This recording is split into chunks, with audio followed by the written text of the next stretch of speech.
Querida iglesia de Temuco, le quiero saludar muy fraternalmente en el nombre del Señor. Aquí el pastor Rolando que les habla de la iglesia presbiteriana en Las Lomas, y agradecido de más esta oportunidad de compartirles la palabra del Señor en este tema que nos llama este mes, especialmente lo que dice respecto a la reforma, ¿no? El 31 de octubre, como todos sabemos, celebramos ahí el Día de la Reforma. Y la pregunta que estamos desarrollando es: ¿qué es la fe reformada? Y a mí me corresponde hablar de la fe reformada en relación al sistema de gobierno. Y yo quisiera leerles en Hechos capítulo 15, de los versículos 1 al versículo 21. Dice así: algunos que habían llegado de Judea a Antioquía se pusieron a enseñar a los hermanos: a menos que ustedes se circunciden conforme a la tradición de Moisés, no pueden ser salvos. Esto provocó un altercado y un serio debate de Pablo y Bernabé con ellos. Entonces se decidió que Pablo y Bernabé y algunos otros creyentes subieran a Jerusalén para tratar este asunto con los apóstoles y los ancianos. Enviados por la iglesia, al pasar por Fenicia y Samaria, contaron cómo se habían convertido los gentiles. Estas noticias llenaron de alegría a todos los creyentes. Al llegar a Jerusalén, fueron muy bien recibidos todos, tanto por la iglesia como por los apóstoles y los ancianos, a quienes informaron de todo lo que Dios había hecho por medio de ellos. Entonces intervinieron algunos creyentes que pertenecían a la secta de los fariseos y afirmaron: es necesario circuncidar a los gentiles y exigirles que obedezcan la ley de Moisés. Los apóstoles y los ancianos se reunieron para examinar este asunto. Después de una larga discusión, Pedro tomó la palabra. Hermanos, ustedes saben que desde un principio Dios me escogió de entre ustedes para que por mi boca los gentiles oyeran el mensaje del Evangelio y creyeran. Dios, que conoce el corazón humano, mostró que los aceptaba dándoles el Espíritu, lo mismo que a nosotros. Sin hacer distinción alguna entre nosotros y ellos, purificó sus corazones por la fe. Entonces, ¿por qué tratar ahora de provocar a Dios poniendo sobre el cuello de esos discípulos un yugo que ni nosotros ni nuestros antepasados hemos podido soportar? No puede ser. Más bien, como ellos, creemos que somos salvos por la gracia de nuestro Señor Jesús. Toda la asamblea guardó silencio para escuchar a Bernabé y a Pablo, que les contaron las señales y prodigios que Dios había hecho por medio de ellos entre los gentiles. Cuando terminaron, Jacob tomó la palabra y dijo: hermanos, escúchenme. Simón nos ha expuesto cómo Dios desde el principio tuvo a bien escoger de entre los gentiles un pueblo para honra de su nombre. Con esto concuerdan las palabras de los profetas, tal como está escrito: y después de esto volveré a reedificar la choza caída de David.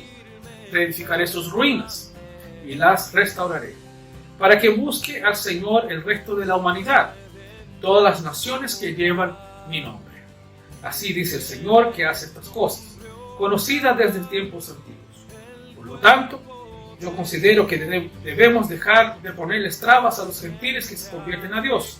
Más bien debemos escribirles que se abstengan de lo contaminado por los ídolos, de la inmoralidad sexual, de la carne de animales estrangulados y de sangre.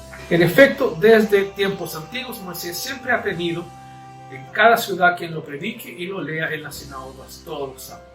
Y voy a leer también la decisión de esto. Entonces los creyentes y los ancianos, de común acuerdo con toda la iglesia, decidieron escoger a algunos de ellos y enviarlos a Antioquía con Pablo y Bernabé. Escogieron a Judas, llamado Barsabás, y a Silas, que tenían buena reputación entre los hermanos. Con ellos mandaron la siguiente carta: los apóstoles y los ancianos, a nuestros hermanos gentiles de Antioquía, Siria y Cilicia, saludos. Nos hemos enterado que algunos de nuestros, sin nuestra autorización, los han inquietado a ustedes, alarmándoles con lo que les han dicho. Así que de común acuerdo hemos decidido escoger a algunos hombres y enviarlos a ustedes con nuestros queridos hermanos Pablo y Bernabé, quienes han arriesgado su vida por el nombre de nuestro Señor Jesucristo. Por tanto, les enviamos a Judas y a Silas para que les confirmen personalmente lo que les escribimos. Nos pareció bien al Espíritu Santo y a nosotros no imponerles a ustedes ninguna carga aparte de los siguientes requisitos: abstenerse de los sacrificados a los ídolos, de la sangre y de la carne de animales estrangulados y de la inmoralidad sexual. Bien harán ustedes si evitan estas cosas. Una vez despedidos, ellos bajaron a Antioquía, donde reunieron a la congregación y entregaron la carta. Los creyentes la leyeron, se alegraron por su mensaje alentador. Judas y Silas, que también eran profetas, hablaron extensamente para animarlos y fortalecerlos.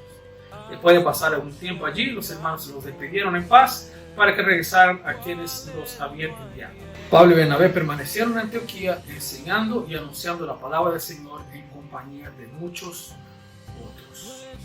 Es un texto un poco largo, pero uno puede ver rápidamente que la situación significa que hay un problema en la iglesia, y fíjate que Pablo y Bernabé, ellos no resuelven el tema ellos mismos, ellos no toman la delantera y dicen ya, vamos a acordar entre nosotros, porque ya que nosotros somos los pastores, entonces nosotros decidimos y esto se cumple. No, ellos tienen la buena decisión en conjunto con otras personas de la iglesia, los líderes de la iglesia, en ir y dirigirse a Jerusalén y reunir a los demás líderes de la iglesia.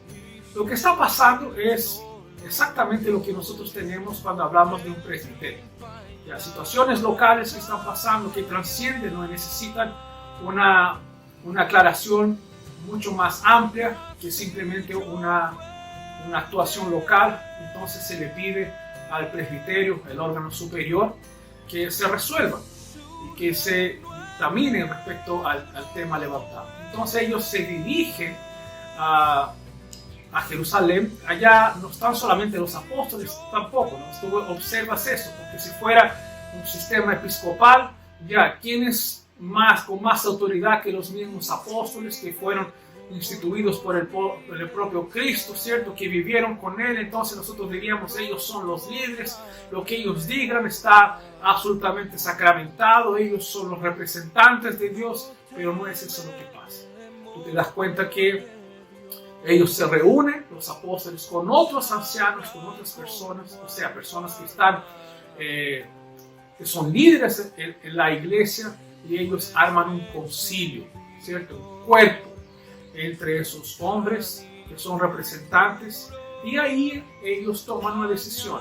Ellos buscan la orientación de Dios, porque tú ves en la carta final esta autoridad que está en esta carta no se dice respecto solamente a ellos, porque ellos dicen, nos pareció bien al Espíritu Santo y nosotros. Entonces, el sistema presbiteriano es exactamente eso.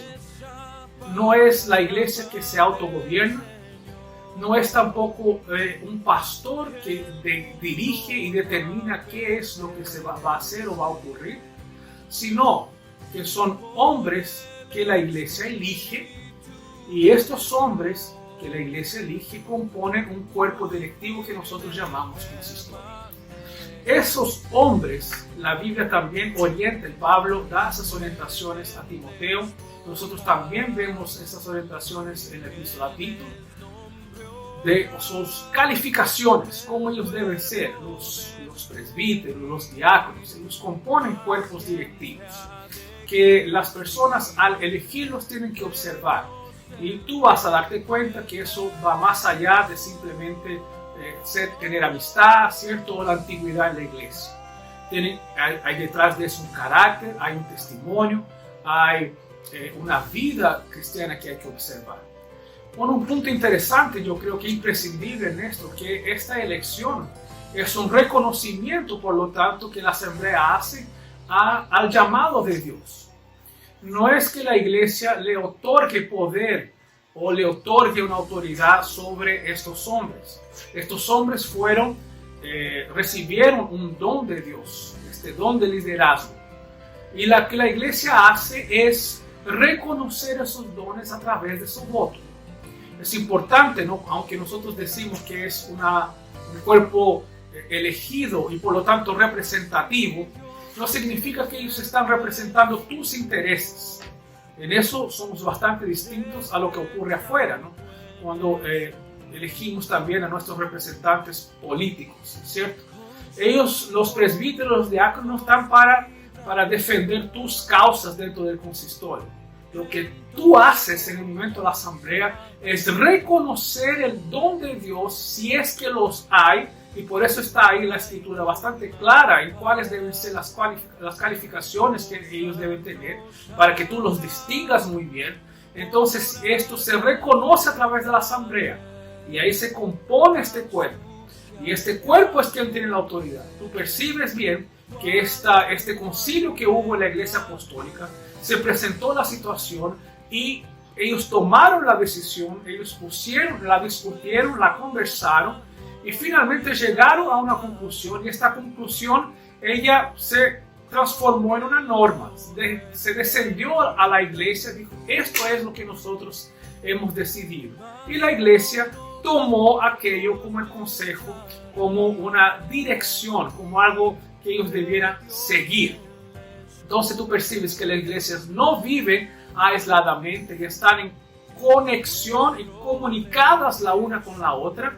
Ese es un principio importante también, porque además con eso nosotros tenemos la posibilidad de pastoreo, de compartir, ¿cierto? Del rendir cuentas, de la supervisión, que son elementos importantísimos dentro del sistema de gobierno de nosotros. Entonces somos elegidos por la asamblea no va a elegir políticos representantes, ella va a distinguir los dones que Dios me dio. Yo a partir de ahí soy parte de un consejo que ante Dios tiene que decidir sabiamente de acuerdo a las escrituras para dirigir con sabiduría. Esto también tiene otros órganos que están, entre comillas, por sobre nosotros, a quien también nosotros rendimos cuentas, y así el que sigue también nosotros rendimos cuentas, y tú percibes muy claramente que eso tiene un respaldo bíblico, como lo vemos aquí en la vida de la iglesia apostólica. Así que eso, queridos hermanos, espero que les haya quedado claro. Y una vez más, que el Señor les bendiga y les acompañe. Muchas gracias por la oportunidad. Un gran abrazo desde Concepción, desde la Iglesia Las Lomas. Que el Señor siga con ustedes. Que muestre su vigor.